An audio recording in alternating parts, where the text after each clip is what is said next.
Hello friends, today is December 31st, 2025. The last month of the year was packed with video game news. So, before heading out to the New Year celebration, let's dig in. Probably the biggest thing this month was the announcement of the acquisition of Warner Bros. And all its subsidiaries by Netflix. Maybe even the biggest news of the year in general. After weeks of deliberation and multiple bids that included Paramount, Warner Bros. Decided that the streaming giant is the way to go, which was announced early in December in a joint press release. CEOs of both companies are very optimistic, and according to them, this announcement combines two of the greatest storytelling companies in the world to bring even more entertainment to people. A bit troubling that the announcement didn't include anything related to video games. According to some conflicting reports, there was a question of value when it comes to the gaming division, but it is confirmed that this deal includes the entire portfolio of Warner Bros., which means movies, DC Studios, HBO, Harry Potter, you name it, and of course all the related game studios.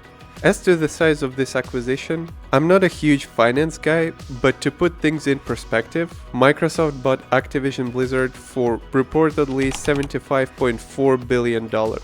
And this deal, before adjustments and all that, is valued at $82.7 billion. So, yet another acquisition for the history books. My personal take is that this deal is definitely good for Netflix. A huge back catalog of movies, TV shows, evergreen franchises, and a bunch of game studios to reinforce their efforts in video games. As for Warner Brothers, I'm not so sure. I think it's too early to tell. How about you? Do you think it's a new chapter or the end of Warner Brothers as we know it? Let me know what you think down in the comments.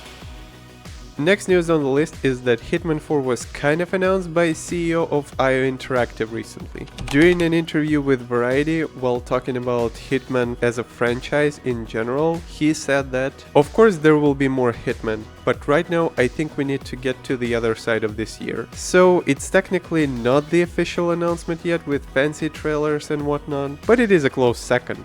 The company is still capitalizing on the world of assassination and 007 First Light, so it is understandable that they are still not ready to fully commit to a new project yet. But at least fans of the series could be relieved that this is not the end of the line. Of course it isn't, we're talking about Hitman games here. My production take on this is that IO Interactive will have to come up with something new for the fourth one though. The previous games were quite successful, with Hitman 3 even evolving into something else, but how long is this formula going to keep working? My feeling is that if they just continue doing the same thing, it will not end well for the franchise. Now let's talk about hardware for a bit, as the next big thing is Micron sending the whole RAM market into a tailspin. According to a recent announcement, the company is shutting down its consumer brand Crucial due to the demand of AI companies. A huge number of those companies are experiencing a growth phase right now, and they all need big data centers, which in turn needs memory and storage. So Micron decided to shift its focus from consumers to large-scale customers. Fortunately, as they put it, they're not pulling this rug immediately. The company will continue shipping their product until the end of February 2026 and support warranty services for some time, but that's it. If you are planning on building your own PC anytime soon, you might want to postpone that decision. Or be prepared to open up your wallet real wide, as the prices just skyrocketed. And the demand is still huge, but with those AI companies jacking it up, some sources even saying that all the production for 2026 is already accounted for. Gotta love those data centers, right? From a business perspective, I get it. All the money is in AI now. But what about us, just regular people? We'll probably never see the same prices ever again on RAM, but hopefully in another year or two there will be enough data centers so we could at least build our own PCs again. Also, quick thing, if you don't know who I am, my name is Alex, I'm a game producer, and I'm here to help you get caught up on everything that's going on in the video game industry. Moving on to some exciting news for the Total War fans. Total War Medieval 3 was recently announced, and it's currently in the early pre-production stage. The game was announced in a blog post by Pavel Wojs, I'm sorry if I'm butchering the name, who is the game director at Creative Assembly, and who personally worked on Medieval 2 almost 20 years ago. In a lengthy announcement that you can check down below, Pavel shared some interesting details as to what this game is going to be about. Their vision for this game is to be the definitive Total War sandbox set within the medieval world, to be the ultimate what-if game, where you can alter the course of history, and where as you play, the world responds in ways that feel genuinely plausible. While there is no information about the potential timeline, this is only the first post in the long line of incoming information about the game. So more to come in the following months. Are you excited about this franchise being brought back to life?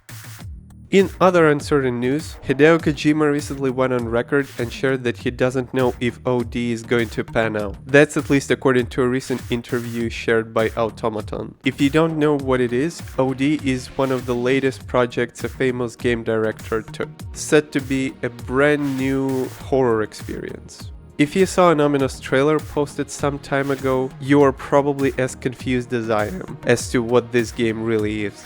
And it looks like the creator of this project is just as confused as we are. As he recently shared, I can't say exactly what it is yet, nor do I know if it will work out. Which, I mean, as a game developer, I probably wouldn't share that with the fans who are eagerly waiting for this game. And while it looks similarly to other first-person horror games like Resident Evil 7 and others, it looks like the game director still doesn't know how to make it distinct and unique, similar to what he did with Death Stranding, for example. And honestly, I can't make heads or tails about this game either, except of course a huge cast of popular actors. But it can be all of it, right? So we'll just have to wait and see what kind of uniqueness we're going to play this time. While we're on the subject of new projects, according to Capcom's 2025 report, the company plans to make even more Mega Man, Devil May Cry, and Ace Attorney games. The report itself is huge and there is a lot of information to unpack, but let's focus on those franchises. According to Capcom, their plan is to expand their user base and performance through new releases, remakes, and ports, specifically when it comes to these three. And I'm personally kind of excited.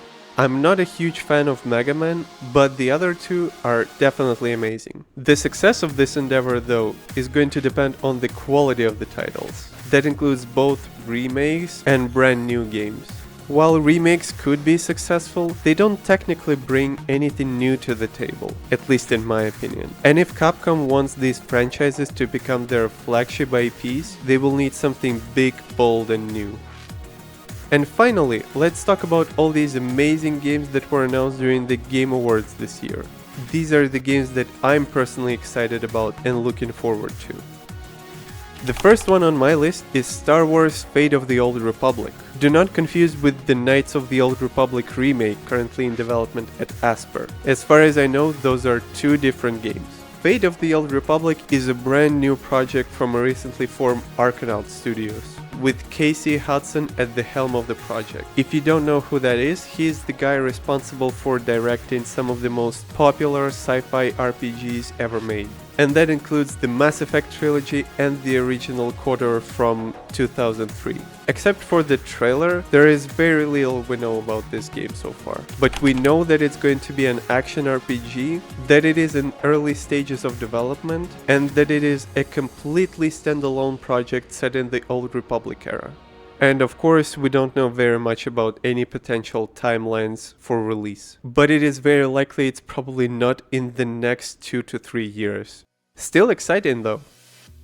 Next is actually two games, as they're both Tomb Raider, specifically Remake and Catalyst. And surprisingly, people are more excited about the remake than the next mainline game. But let's talk about the mainline first. Tomb Raider Catalyst is set to take part in India, and Lara definitely looks badass in this one. Rocking those classic twin pistols, the usual ruin acrobatics, and a new chapter in the story. This whole shebang is planned to be released sometime in 2027 on all major platforms. But honestly, the performance of all the previous games were kind of declining, so they will need to do something really new. And because of that, it kind of makes sense that people are more excited about the remake than the next game. Speaking of which, it is a remake of the original Tomb Raider called Legacy of Atlantis, and it is slated for 2026 release. This reimagining will follow Lara's adventure from 1996 game with improved gameplay and brand new graphics. Crystal Dynamics is really putting the pedal to the metal with this sudden surge of Tomb Raider games. But again, since both the reception and sales numbers for these games were in decline for the past few games, it will all depend on execution. The first game was novel and fun and interesting, but the subsequent ones were all kind of doing the same thing but in a different setting, which is not necessarily fun. So the biggest question is whether the studio will be able to overcome this slump pattern. Now let's move on to a new game from Larian, Divinity. Everybody was wondering what's next for them after Baldur's Gate 3, and now we know. The studio is going back to its original roots with Divinity series. Of course, the same thing here. Aside from a flashy trailer, we don't know very much about it. But we do know, according to recent reports, that this will be yet another turn-based RPG. It will have the same multiplayer as Baldur's Gate 3, and there is a possibility that Larian will repeat the early access approach. I don't know if this game is going to be as good as Baldur's Gate 3, but the expectations are enormous for this one. Are you excited? What do you think are the odds that Larian will repeat the success of Baldur's Gate 3? And the last one on my list is the expansion of Diablo 4 named Lord of Hatred. There is a lot of stuff on the way, but the stuff that I am mostly excited about is the Paladin class. Yes, finally it's here. If you played the previous expansion, it's kind of unsurprising that it's going to be focused around Mephisto. And aside from Paladin, there will be at least one more class, new area to explore, and also an overhaul to the endgame systems, a level cap increase, and the return of the Heraldric Cube, which all sounds really exciting, as the seasonal content wasn't all that interesting for me. And aside from that, I've been waiting for a Paladin class ever since the release. And if Blizzard finally changes the endgame from an endless grind of bosses and adds some stuff to do, I'll get back into it in no time.